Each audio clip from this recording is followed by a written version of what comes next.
It's your boy Jimmy Blue, Mr. All Access Elite Boxing, reporting live from Grand Prairie, Texas. I'm here with the hometown kid, undefeated, venomous, hard-hitting Vergil Ortiz. What's going on, Vergil? Hey, not much. You just here doing a meet and greet at Traders Village. It's looking great. Yeah. Listen, brother, you're back in your hometown. You know, it's a great turnout here for your meet and greet, man. You know, this is your third meet and greet within the last 24 to 48 hours, man. How does it feel to be back home in Texas? Man, it feels great. You know, I always feel the love when I come back, especially back here in my city. I love the food here. I love spending time with my family, and it's just great being in Texas.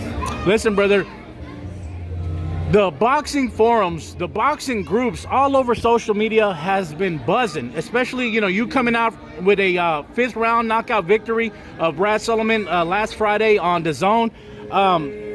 You know, you stole the show, man. I think you ended up making a lot of more new fans. There was a lot of people who were just, you know, the boxing boards were just talking about Vergil Ortiz. How important is it for you, man, as a fighter, to continuously give the fight fans what it is that they want to see?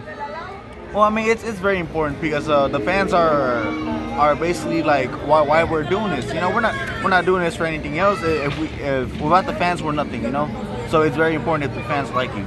Let me ask you this, Vergil. You know, you've had a hell of a 2019. You know, you went in there, fought on the undercard with Canelo, fought Mauricio Herrera, very well-respected contender. A lot of people, you know, thought that he beat Danny Garcia.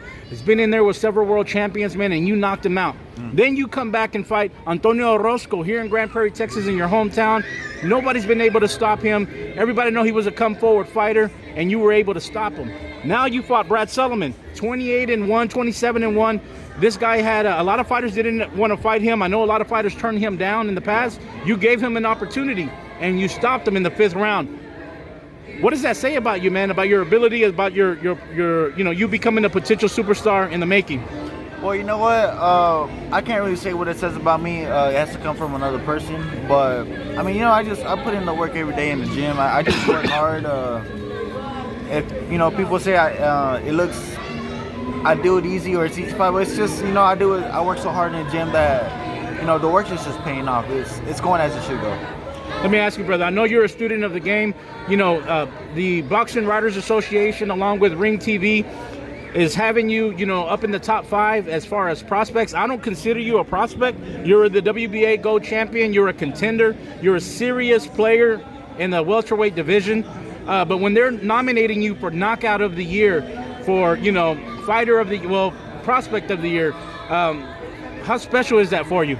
Oh, it definitely means a lot. You know, I'm still in the kind of in the early stages of my career, still kind of evolving from that. But no, it really does mean a lot. It shows that I'm getting recognition from these people. They're starting to see what kind of a good boxer that I am, and you know, it just feels great, honestly, to get this recognition from everyone. Let me ask you, Vergil. I know you know, you watch boxing, man. You have to study it to know who's up and coming.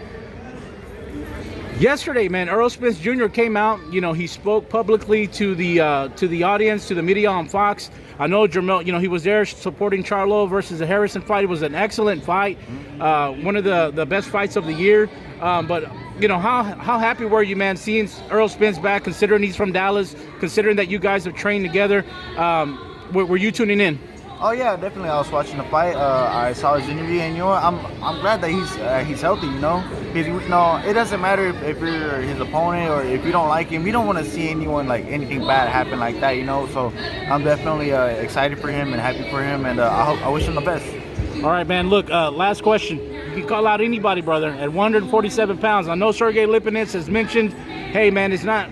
You know, he's looking for big fights. He went on social media saying that he wants to fight somebody. He's ranked number 2 by the WBO. You're ranked number 3 by the WBO. Danny Garcia's ranked number 1 by the WBO. Who do you want to fight next? Right now, I think a good step-up fight would be Keith Thurman. You know, I think that we both have what it takes. We're both explosive fighters. We can make a very entertaining fight. And I think it's just the fight to make.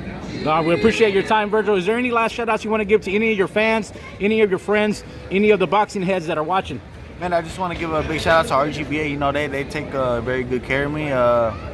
Shout-out to Jose Ramirez. You know, he's fighting Postal, one of my favorite fighters. Actually, he is my favorite fighter. And you know what? That's it. Well, listen, man, we appreciate your time. It's your boy, Jimmy Blue, Mr. All Access Elite Boxing, signing off.